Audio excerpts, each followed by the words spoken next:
That was crazy. Crazy fucking beat switch, raw energy from both of them.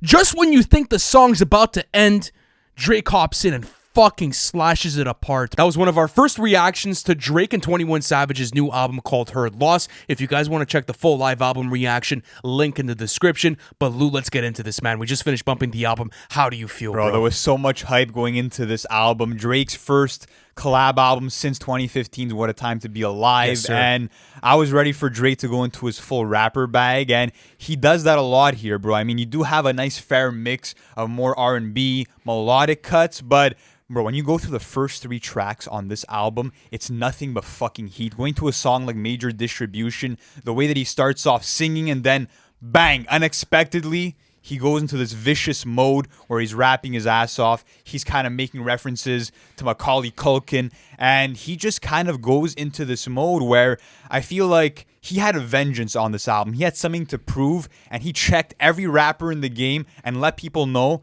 that he's not going fucking anywhere. Oh, he's not going anywhere on this one. And what I like too is that, like, yes, I did want the dark shit on this because obviously we did get darker songs from them, like Jimmy Cooks and like Knife Talk and even Sneakin'. But you're also gonna find some Drake tracks on here that are solo tracks where, you know, he's getting super introspective and you're getting some of his best writing in years. Example, on a song like Middle of the Ocean, that song clocks in at I think 6 minutes plus, bro, and it's one huge fucking verse. And then going to the outro, even I guess it's Fuck Me, that was a fantastic outro as well. And what's cool about this album is like it has a good Drizzy vibe to it because in every single Drake album, I love the intro and I love an outro. You know, like he knows how to set up his intro and outros. And it was the same thing here. Starting off the album with Rich Flex and then after that closing off with I Guess It's Fuck Me was well calculated. But the one thing I will say about this is that it low-key feels like a Drake album more than anything. Like 21 Savage did not have enough runtime on this, and I don't think it's a detriment to the album. It's just it almost shouldn't have been labeled a collab exactly, album, right? That's what like, I mean. It felt like 21 was kind of the sidekick on this album. Like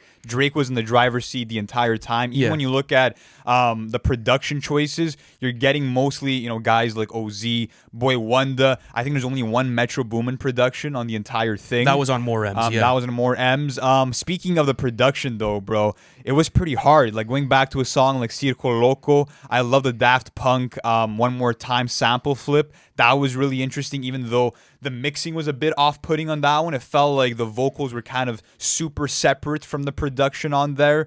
But all in all, I mean, 21 did deliver, bro. That was a big question for me. Like, everybody was saying 21's going to carry Drake. And there are a few songs, bro, something like Broke Boys, for example, where 21 does get the better part of Drake, but those kind of moments are few and far between. But something like 3 a.m. on Glenwood from 21 Savage, Big him surprise. getting into that introspective mode, rapping over a Drake-esque beat, and going into a timestamp song, like, it was cool to see 21 hop into Drake's world at certain times on this album. But do you think that's a detriment that 21 didn't have a major role on here? Not really, just because of how the album ended up coming through. Yeah. Like, what I really wanted to see was Drake rapping on this. And, you know, I didn't expect a full fucking album full of Free Smokes and Jimmy Cooks. Like, I wanted to see a full studio album, and this is 16 tracks, so you can't even have that, or else, the listen would have gotten stale, in my opinion. But, you know, going back to 3M on Glenwood, that was a well-calculated track for 21 Savage, because what's interesting is that when the track list dropped today,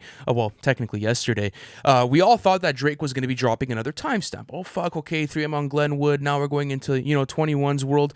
But, bro, what's crazy is that now it's kind of like 21's version of a timestamp where he's getting super introspective. The writing is super well done. He's getting super vulnerable, talking about his brother being incarcerated. There's a lot of good stuff in that verse. And what I like about it, too, is that, 21 Savage is not just a rapper that does, like, Savage mode shit. Like, he's able to get introspective. He doesn't always do it. But it's nice when he does it, Yeah. and when he's able to, get out of that element and he provides those types of verses. And that's something that I got on 3M in Glenwood. Yeah, that was definitely a highlight off the track list for me. I will say this, though. I think that, like, overall, Drake did get, I would say, most of the highlight moments on the album. That's but facts. when it comes to punchlines and one-liners, I think 21 got him, bro. Oh, Like, saying interesting. that, like, he has bullets for his ops as if he's Oprah, like, just handing them out. Another line about him having 2 sticks in his hands as if he's playing Wii. Like, That was fire. Those are the bars and the quotables that are really sticking with me more.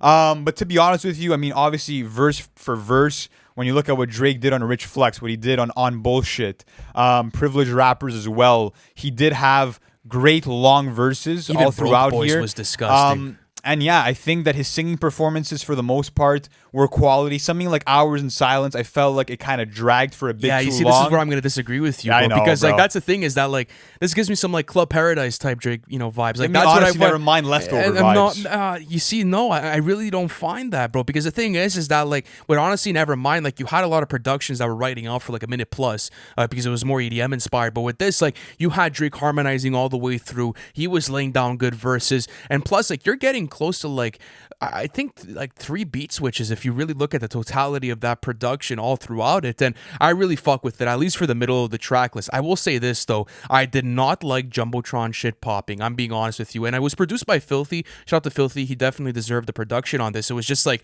Drake entering Playboy Cardi's world, and I didn't like it. I'm being honest with you. It's definitely not a track for me. But hey, listen, you guys might gravitate I towards think that it. was like purposely done though. Like he's doing like the beat ad libs from Cardi. He's also sounding a bit like Young Thug in terms of his articulation, the way that he's delivering some of the rhymes on there. So that was a miss for me, to be honest with you. But Travis Scott on Pussy and Millions, he carried that shit, sir. bro. Yes, sir. And He what floated on was that cool beat. about that track as well, and we're going to talk about this more in the review, by the way, guys. Review is going to be dropping next Monday from the time that you guys are watching this. What was cool about the Travis feature was that Travis comes in and like there's this completely different shift in production, and bro, it uplifts the entirety of the song. Even if you go into Genius and you were to see the length of the verses, bro, he absolutely ripped that apart. And talking about the features, bro, it was sick because there's literally nothing on here besides Travis Scott, which I think was super well calculated. And another thing I want to say about the album too is when we were doing our speculation videos, we were talking about track list length, right? What did we want? We wanted between 10 to 14 tracks. 16 was nice, bro. I could have maybe chopped off a couple off of here that I didn't really enjoy, but for the most part, the pacing on the album was phenomenal, bro. It fucking flew by, and I have a lot of tracks I'm going to be keeping I think out the of here. pacing was great. I think that like the sequencing wasn't fantastically done. For example, going from a song like Middle of the Ocean to Jumbotron, The only- kind of feels out of place. The only thing I'm going to say about, the sequencing so far is that I'm going to need more time with that because yeah, like, but off the sequence- bat, bro, you can tell me that going from Middle of the Ocean to Jumbotron. No, I don't think that didn't was. make I don't sense. think that was a good sequence. It didn't make sense for the album, but I want to see my reruns again because I'm only off on my first Yeah. listen. So before I judge the sequencing, I really want to get back into this project. But even you're getting Yachty vocals. I believe it was on what? You're I getting think it was, ad libs. It was ad libs on what? Back Outside Boys, if I'm not I mistaken. think Back Outside Boys and maybe on Bullshit as well. Hold on a second. Yes, it was on Back Outside Boys, I believe.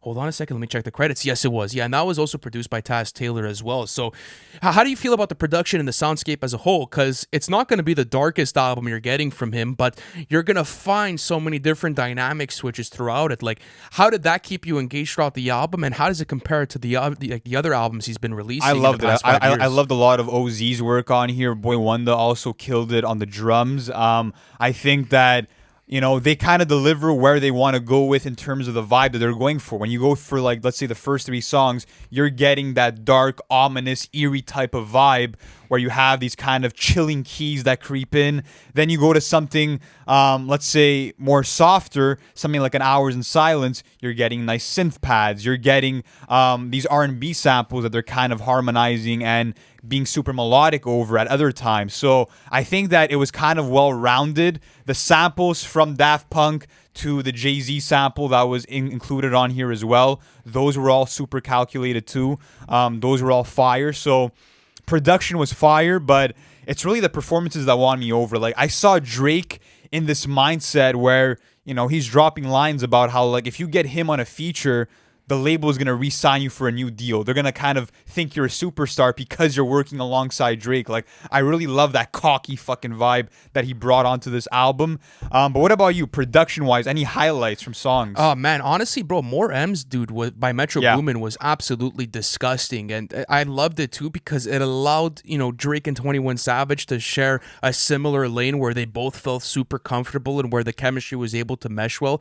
I think as far as chemistry goes, that was one of the best songs for me because then I believe also towards the end, I think it's on the No, it's wrong song. My bad. There was a verse on the album. I'm gonna have to go back on my next couple of listens where they're trading bars and Drake comes in with an ad lib. But what's cool about this is that 21 ends up getting the first half of the song, comes in, absolutely rips it, and then Drake has a fantastic second verse, and it's a super dark and eerie soundscape for both Drake of them. took over that track, in my opinion. He did though. Okay, but one my more thing I highlight- want to say about the production, though. I Okay, go for wish it. that interlude in the Jimmy Cooks music video was part of this track list. Yeah, bro. I do wish sounded too. impeccable. But I will say this: the major distribution beat switch. Okay, like when he had started off with more of that softer R&B cut to start off the song, and then it goes into this almost like Tokyo Drift-esque beat, to start Yeah. off the rest of the song.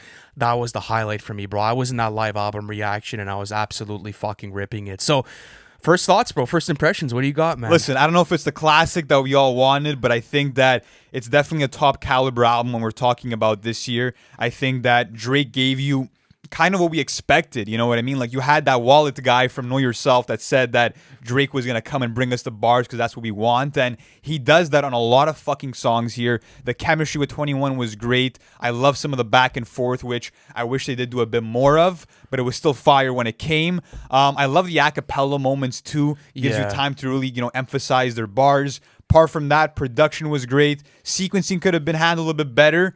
But it's a very interesting album, and it's gonna be cool to kind of digest. Yeah, it, and my first thoughts on this is that there's going to be a fuck ton of replay value, and I Yeah. felt like that was maybe something that I was missing off of first Drake listens was like, okay, I'm going to like this album. I'm going to go back in and grab these listens, but like, is there really those tracks that are going to really stick me in here? And honestly, I'm going to be stuck on this album for a minute, bro. It's one of my favorite first listens of the year. I'm going to be honest with you. I got to go back and I got to see what I'm working with because I want to like just flatten out the details about the sequencing. How do I feel about, 21 and Drake's chemistry? How do I feel about Drake's singing performances in certain instances? And what are my favorite tracks off of this? Because to be honest with you, bro, there's a lot of solid material on this that I'm going to want to return to. And that's where I'm kind of at. Is like, I'm kind of like in my shuffling organization phase where I have to go back and really, knit out the fine details. So that's kind of our first thoughts, guys. Let us know how you feel about Her Loss in the comments section. It's definitely a highlight moment of 2022. And like I mentioned at the beginning of the stream,